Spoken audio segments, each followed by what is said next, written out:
Hello dear friends candidates, welcome back to my YouTube channel education potential. आज की इस video में हम लोग आर्मी मेडिकल कॉलेज से लिंक्ड पेइंग कैडेट्स, नम कैडेट्स एंड मेडिकल कैडेट्स के बारे में डिटेल से डिस्कस करने वाले हैं। इसके क्राइटेरियाज़ के बारे में, इसके merit, aggregate, fee structure, each and everything आपके साथ इस वीडियो में शेयर की जाएगी। ठीक है, इस वीडियो में आपको हर एक प्रोग्राम के बारे में डिटेल से डिस्कस किया जाएगा। लास्ट टाइम उसका मेरिट क्या था, ठीक है, और आपको कौन कौन सी चीज़ें चाहिए इसमें एडमिशन लेने के लिए, सर्विंग के लिए क्या क्राइटेरियाज़ हैं और सिविलियन के लिए क्या क्राइटेरिया, हर एक चीज़ इस वीडियो में डिस्कस की जाएगी। तो आपने इस वीडियो को एंड तक देखना है, क्योंकि आपके बहुत ज़्यादा कहने पर और इंसिस्ट करने पर मैं ये वीडियो बना रही हूँ। तो इस वीडियो को आपने मस्ट देखना है। And please please please never forget to like my channel, subscribe it and must subscribe it and share with your friends, and please always press the bell icon whenever you watch my video. So without wasting our time, we should start our video. So let's get started. सबसे पहले मैं आपके साथ army medical college से related कुछ general information share करना चाहती हूँ। ये जनरल इन्फॉर्मेशन बहुत इंपॉर्टेंट है आपके लिए जानना। तो मैं सबसे पहले आपको बता देना चाहती हूँ कि आर्मी मेडिकल कॉलेज में बतौर पेइंग कैडेट, बतौर मेडिकल कैडेट्स एंड बतौर नम्स कैडेट्स जाने के लिए आर्मी वाले भी अप्लाई कर सकते हैं, नेवी वाले भी और एयरफोर्स वाले भी। इसके अंदर आर्मी वाले हैं, उसमें शहीद, वारवाउंड और सर्विंग और रिटायर्ड कैटेगरीज़ के अप्लाई कर सकते हैं। लेकिन अगर हम लोग बात करें एयरफोर्स और नेवी वालों की, तो एयरफोर्स और नेवी के अंदर सिर्फ रिटायर्ड और सर्विंग ही अप्लाई कर सकते हैं। इसमें शहीद और वायर वाउंड नहीं अप्लाई कर सकते। इसके साथ साथ आपको कुछ इंपॉर्टेंट ये बेसिक बात बताते चलें कि अगर आर्मी वालों ने अप्लाई करना है तो वो आर्मी GHQ में अप्लाई करेंगे, ठीक है। अगर नेवी वालों ने अप्लाई करना है तो वो नेवल हेडक्वार्टर्स इस्लामाबाद में अप्लाई करेंगे, और अगर एयरफोर्स वालों ने अप्लाई करना है तो वो एयरफोर्स हेडक्वार्टर्स में अप्लाई करेंगे, वो भी इस्लामाबाद में ही लोकेटेड है। ये लोकेशंस हैं जहाँ पर आप अपना फॉर्म जो है वो फिल करके बेचते हैं, ठीक है। ये तो होगी कुछ मेन इंपॉर्टेंट बातें जो मैंने आपको बता दी। अब हम लोग प्रॉपर अपने जर्नल टॉपिक्स पर आते हैं। सबसे पहले आपके साथ मैं नम्स कैडेट के हवाले से बात करूँगी।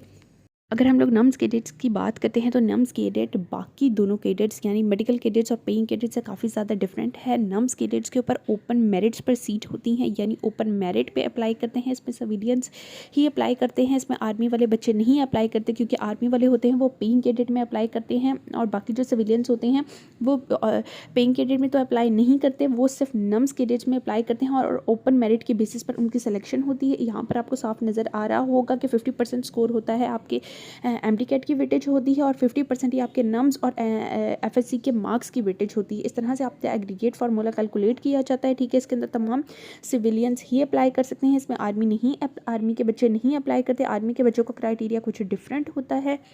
के लिए आपको नम्स का टेस्ट देना बहुत इंपॉर्टेंट होता है। ऑल्दो पेइंग कैडेट्स के लिए भी इंपॉर्टेंट होता है नम्स का टेस्ट देना, लेकिन आपको ये चीज़ बता रही हूँ कि नम्स कैडेट्स के लिए आपको नम्स का टेस्ट देना बहुत इंपॉर्टेंट है, और इसके ऊपर भी आपको मेरिट पर आएंगे तब आपको सीट मिलेगी और तभी आपकी सिलेक्शन होगी, वो भी नम्स यूनिवर्सिटी के अंदर और नम्स एफिलिएटेड कॉलेजेस के अंदर। हम लोग मेडिकल कैडेट्स के बारे में बात करते हैं। मेडिकल कैडेट्स के हवाले से आपको एक बहुत ही इंपॉर्टेंट अप टू डेट देती चलूँ कि इसमें सिर्फ मेल्स अप्लाई करते हैं, फीमेल्स बिल्कुल भी अप्लाई नहीं कर सकती, सिर्फ मेल्स भी। और मेल्स के अंदर भी एलिजिबिलिटी क्राइटेरियाज़ हैं, जो एलिजिबल होते हैं वही अप्लाई कर सकते हैं, उसके अलावा अप्लाई नहीं कर सकते। अब आपको कुछ इंपॉर्टेंट ये आपको जो नज़र आ रही होंगी अपडेट्स, ये आप देख सकते हैं कि रजिस्ट्रेशन 27 जुलाई टू 16 अगस्त इस साल हुई थी, ठीक है। हाफिज़ कुरान जो होते हैं बच्चे, उनके एक अलहदा कोटा टाइप होता है और उनको 5 पॉइंट्स एक्स्ट्रा दे दिए जाते हैं, ठीक है। इसकी मेरिट लिस्ट भी आप देख सकते हैं कि ये 2022 की मेरिट लिस्ट अभी तक नहीं लगी। 13 नवंबर उनकी फ़र्स्ट मेरिट लिस्ट लगेगी, आप टाइम पीरियड चेक कर सकते हैं। इसके अलावा आपको बता रहे हैं कि MBBS का क्लोजिंग मेरिट इस साल 87.67 पर है और BDS का 87.67 है, ठीक है। अब आप मैनेज कर सकते हैं, आप देख सकते हैं कि क्लोजिंग मेरिट MBBS का और BDS का कुछ खासा डिफरेंस नहीं है, ठीक है। इसके अलावा अब आपको रजिस्ट्रेशन के हवाले से बताते चलें तो कौन कौन से सेंटर्स ऐसे हैं जहाँ पर रजिस्ट्रेशन होती है। SRC रावलपिंडी में, SRC मुल्तान, हैदराबाद, मुजफ्फराबाद, पेशावर, कोयटा, गिलगित, पेशावर, खुस्तर, पनवाकल, लाहौर, कराची एंड डेरा इस्माइल खान, ये तमाम यहाँ पर जहाँ पर ये सिटीज़ हैं जहाँ पर SRC सेंटर लोकेट किए जाते हैं, वहाँ पर तमाम में मेडिकल कैडेट्स की रजिस्ट्रेशन होती है। यहाँ पर आप जाके मेडिकल कैडेट्स के लिए रजिस्ट्रेशन करवा सकते हैं, ठीक है। आप देख भी रहे हैं, और ये तमाम रिक्रूटमेंट सेंटर्स होते हैं, सिलेक्शन एंड रिक्रूटमेंट सेंटर्स होते हैं, यहाँ पर आप जाकर अपनी रजिस्ट्रेशन करवा सकते हैं। इसके अलावा अगर ऑनलाइन होता है, ठीक है, तो आप ऑनलाइन भी रजिस्ट्रेशन करवा सकते हैं। इनकी ऑफिशियल वेबसाइट्स पर जाकर आप रजिस्ट्रेशन करवा सकते हैं, लेकिन फ़िलहाल इनकी रजिस्ट्रेशंस बंद हो चुकी हैं। इनकी रजिस्ट्रेशंस मेनली जुलाई के अंदर खुलती हैं, ठीक है। और इसके हवाले से भी आपको एलिजिबिलिटी क्राइटेरियाज़ और आपको बता देंगे कि कौन से बच्चे एलिजिबल हैं, कौन से नहीं। आप देख सकते हैं इसमें लिखा हुआ है कि सिर्फ मेल अप्लाई कर सकते हैं, ठीक है। मार्शल स्टेटस है वो अनमेरिड होने चाहिए। एज की रिलैक्सेशन उन्होंने 17 ईयर्स टू 21 ईयर्स दी है, ठीक है। हाइट आपकी 5 फीट और 4 इंचज़ होनी चाहिए। इससे नीचे वालों को वो नहीं रखते। विजन क्या है आपका 6/6 होना चाहिए। आपको ग्लासेस लगी हुई नहीं होनी चाहिए। वेट आपका as per body mass index होना चाहिए, यानी आपकी हाइट के अकॉर्डिंग ही आपका वेट होना चाहिए। एंड प्री एजुकेशन मीन आपने FSC प्री मेडिकल की होनी चाहिए और 65% मार्क्स आपने स्कोर किए होने चाहिए। और अगर आपने O लेवल्स किए हैं तो आपका C/6 ग्रेड होना ज़रूरी है, ठीक है। ये एलिजिबिलिटी क्राइटेरिया है। अगर आप इस एलिजिबिलिटी क्राइटेरिया पर पूरा उतरते हैं तो you can apply for medical cadets. और अगर किसी किस्म का कोई इशू है, यानी आपकी हेल्थ का कोई इशू है, यानी अगर किसी किस्म की डिजीज़ है आपको, तो फिर आप मेडिकल कैडेट्स में नहीं जा सकते हैं। बहुत मेजर इशूज़ हैं, क्योंकि आर्मी वालों को बहुत परफेक्ट बंदा चाहिए। हम कहते हैं ना कि 100% बंदा उनको चाहिए, उनको 110% बंदा चाहिए। जो 110% बिल्कुल फ़िट हो, उनको ऐसा बंदा चाहिए, ठीक है। तो आप इस चीज़ को जहन में रखते हुए जाइएगा कि अगर आप मेडिकली फ़िट हैं और आप अगर तमाम इनके एलिजिबिलिटी क्राइटेरिया पर पूरा उतरते हैं, then you are able to apply for it. और अगर हम लोग इनके बॉन्ड क्राइटेरियाज़ और इसके अलावा भी डिस्कस करते हैं तो आप देख सकते हैं यहाँ पर आपको फाइनल मेरिट लिस्ट के बारे में नज़र आ रहा होगा। लेकिन फाइनल मेरिट लिस्ट तभी लगती है जब आप अपना इनिशियल टेस्ट, एकेडमिक टेस्ट, अपना पर्सनैलिटी टेस्ट और अपना इंटरव्यू और अपना मेडिकल क्लियर कर देते हैं, तब फाइनल मेरिट लिस्ट लगती है। ये काफ़ी सारे प्रोसीजर्स के बाद ही फाइनल मेरिट लिस्ट लगती है। और आपके साथ एक बॉन्ड भी साइन कराया जाता है, जिसमें आपसे कहा जाता है कि आपने 13 ईयर्स पाकिस्तान आर्मी को सर्व करना है, ठीक है। इसके अलावा और भी बहुत से क्राइटेरियाज होते हैं। और मिलिट्री ट्रेनिंग के लिए आप देख सकते हैं कि MBBS और BDS के लिए उन्होंने क्या कहा है कि आपको GHQ में 22 वीक्स ट्रेनिंग देनी पड़ती है, ठीक है। 22 वीक्स आपको ट्रेनिंग करवाई जाती है, ठीक है। उसके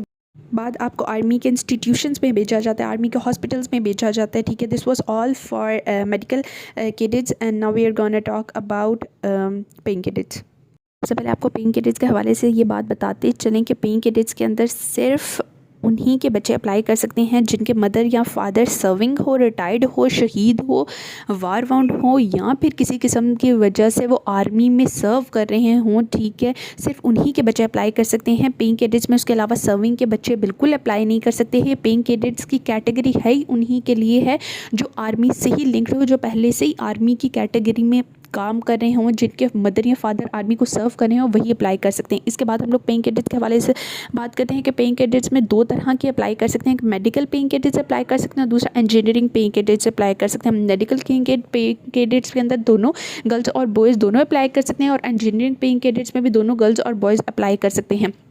अब आप सामने देख रहे होंगे कि मेडिकल पेइंग कैडेट्स के लिए आपको AMC का और NUMS का टेस्ट देना पड़ता है, लेकिन इंजीनियरिंग पेइंग कैडेट्स के लिए आपको NUST का और UET का टेस्ट देना पड़ता है। दोनों एक दूसरे से बहुत ज़्यादा डिफरेंट है और इन दोनों की नंबर ऑफ़ सीट्स भी वेरी करती हैं, यानी मेडिकल पेइंग कैडेट्स की सीट्स थोड़ी सी ज़्यादा होती हैं और इंजीनियरिंग पेइंग कैडेट्स की सीट्स थोड़ी सी कम होती है as comparative to medical paying cadets. और इसके अंदर वो भी तरीका भी बता रहे हैं उनको कि आपके 2 तरीके हैं जिस तरह से आप मेडिकल पेइंग कैडेट्स के फॉर्म को रिसीव कर सकते हैं। अगर आपने मेडिकल पेइंग कैडेट्स के अंदर जाना है या इंजीनियरिंग पेइंग कैडेट्स के अंदर जाना है तो आप 2 तरह से फॉर्म लिख सकते हैं। पहली बात तो ये कि आप GHQ जाएँ, ठीक है। GHQ gate number 3। अब GHQ भी वेरी करते हैं, काफ़ी सारी सिटीज़ हैं जिसके अंदर GHQ है, ठीक है। ऑलमोस्ट सारी सिटीज़ हैं जिसमें GHQ हैं, कुछ ही सिटीज़ ऐसी हैं जिसके अंदर नहीं है। आप जाएँ GHQ से आप पेइंग कैडेट्स का फॉर्म रिसीव कर सकते हैं। या फिर अगर आपके मदर या फादर अभी सर्विंग हैं, ठीक है, ये उनके लिए रिटायर्ड के लिए है। रिटायर्ड अगर हैं आपके मदर या फादर तो फिर वो जाकर जो है जो फॉर्म है वो जाकर रिसीव कर लें। या फिर अगर आपके पेरेंट्स सर्विंग है तो वो अपने क्लर्क से बात कर लें, या फिर अंदर किसी बंदे से पूछ लें कि आप तो जो ये पेइंग कैडेट का फॉर्म है ये कैसे मिलेगा।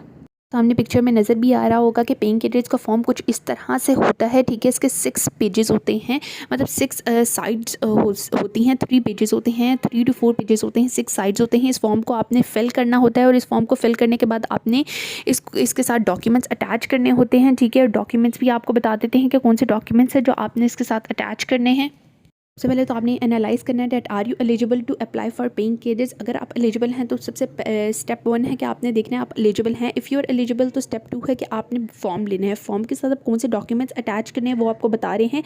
आपने अपने मैट्रिक मार्कशीट अटैच करनी है, आपने अपने FSC की पार्ट 1 यानी फर्स्ट ईयर की आपने मार्कशीट अटैच करनी है, सेकेंड ईयर की आपने मार्कशीट अटैच करनी है, और अगर आपने A लेवल्स और O लेवल्स किया है तो तब भी आप अटैच करेंगे, ठीक है। आपने डिस्चार्ज सर्टिफिकेट यानी school leaving certificate, college leaving certificate है वो आपने अटैच करना है। इसके साथ NOC आपने मिलिट्री कॉलेज का आपने लेना है और वो इसके साथ अटैच करना है, और आपने अपना CNIC या बे फॉर्म भी अटैच करना है। ये तमाम डॉक्यूमेंट्स जब आप अटैच कर लेंगे, ठीक है, और जब आप फॉर्म फिल कर लेंगे तो आपने इस फॉर्म को आपने कहाँ पर सेंड करना है, GHQ में सेंड करना है, ठीक है। इस फॉर्म को आपने पोस्ट करना है और GHQ में सेंड करना है। जब ये GHQ चले जाएगा तो वहाँ पे अब आपकी एनालाइजिंग और आपका सब कुछ स्टार्ट हो जाए। अगर आप मेरिट पर आ जाते हैं और आपको एक सीट मिल जाती है तो आप खुद ही कॉल करके बता देते हैं that yes you are eligible, आप एलिजिबल हैं, ठीक है, आपका मेरिट इतना बना है। और आप आकर डॉक्यूमेंट्स अपने जितने भी ओरिजिनल डॉक्यूमेंट्स होते हैं वो आकर आप सबमिट कर सकते हैं और फिर आपको सीट मिल जाती है। और सबसे मेन इंपॉर्टेंट बात कि कितनी नंबर ऑफ़ सीट्स की डिस्ट्रीब्यूशन होती है। अब आपको ये इंपॉर्टेंट बात बताते चलें कि 60 और 40 की रेशो होती है, ठीक है। 60% सीट्स होती हैं वो उनकी होती हैं जो रिटायर्ड होते हैं और सर्विंग होते हैं, और 40% सीट्स उनकी होती हैं जो शहीद और वॉर वाउंडेड होते हैं उनके बच्चों की होती हैं, ठीक है। इस तरह से डिस्ट्रीब्यूशन की जाती है। नीचे आप देख भी सकते हैं, आपको टेबल के थ्रू नज़र भी आ रहा होगा, ठीक है। आप इसकी टेबल को भी सर्च कर सकते हैं, आप इस टेबल को देख सकते हैं कि कितनी नंबर ऑफ़ सीट्स हैं वो डिस्ट्रीब्यूट की गई हैं। अब हम लोग एग्रीगेट फार्मूला की बात करते हैं। एग्रीगेट फार्मूला तो आपको मस्ट बताएंगे, वो कैसे हम भूल जाएंगे। आपको एग्रीगेट फार्मूला बताते हैं कि NET 75% है। अब आप पूछेंगे कि NET क्या है। NET के अंदर इंक्लूड करते हैं आपका MD-CAT और आपका NUST का एग्ज़ाम। आपके MD-CAT और आपके NUST के एग्ज़ाम की वेटेज लेके मीन 75% आपका NET होता है। आपके FSC की 15% आपकी वेटेज ली जाती है और मैट्रिक का आपकी 10% वेटेज ली जाती है। एग्रीगेट फार्मूला है। इस एग्रीगेट फार्मूला को आर्मी वाले फॉलो कर आपका एग्रीगेट बनाते हैं, आपका मेरिट बनता है। फिर आपकी नंबर ऑफ़ सीट्स होती हैं उसमें आप डिस्ट्रीब्यूट किए जाते हैं बच्चे वो जो मेरिट के ऊपर आते हैं। अब आपको बताते चलें कि जिसके लिए आपने ये फुल वीडियो देखी है उसको डिस्कस करना तो मस्ट है ना। तो आपको बताते चलें कि एग्रीगेट और मेरिट क्या था पिछले साल का, ठीक है। अब आपको बताते चलें कि MBBS का 89.9% था, ठीक है। 89.9 यहाँ फिर पॉइंट्स में कुछ फ़र्क हो सकता है, 89% ही था MBBS का। और BDS की बात कर लेते हैं तो 88% तक चला गया था, लेकिन इससे नीचे बिल्कुल भी नहीं जाता, रिड्यूस बिल्कुल भी नहीं होता, ठीक है। और आपको ये भी चीज़ बताते चलें कि इस बात से आप एनालाइज़ कर सकते हैं कि आपके MBBS का जो मेरिट है वो 89 पर आकर मिनिमम टू मिनिमम 89 पर आकर रुकता है, और BDS के लिए मिनिमम टू मिनिमम 88% रुकता है। लेकिन आपने अपने दिमाग में 90% MBBS के लिए रखना है और आपने मिनिमम टू मिनिमम आपने 89% आपने BDS के लिए रखना है। और ये किसके लिए था, पेइंग कैडेट्स के लिए था, ठीक है। इससे नीचे अगर आ जाता है 87, अगर कोई आपसे कहता है कि 87 या फिर 88 पर आकर रुक जाता है तो ऐसा कुछ भी नहीं होता। अगर रुक भी जाता है तो वो सिर्फ उनके लिए होता है जो शहीद होते हैं या फिर वो वॉर वाउंडेड होते हैं, उन्हीं के लिए ऐसा होता है, ठीक है। इसके अलावा मैंने आपको कंप्लीट इन्फॉर्मेशन दे दी है एंड आई एम सॉरी कि वीडियो थोड़ी सी लेट हो चुकी है, वीडियो थोड़ी ज़्यादा लंबी हो गई है। And thank you so much for watching this video up till now. अल्लाह हाफिज़।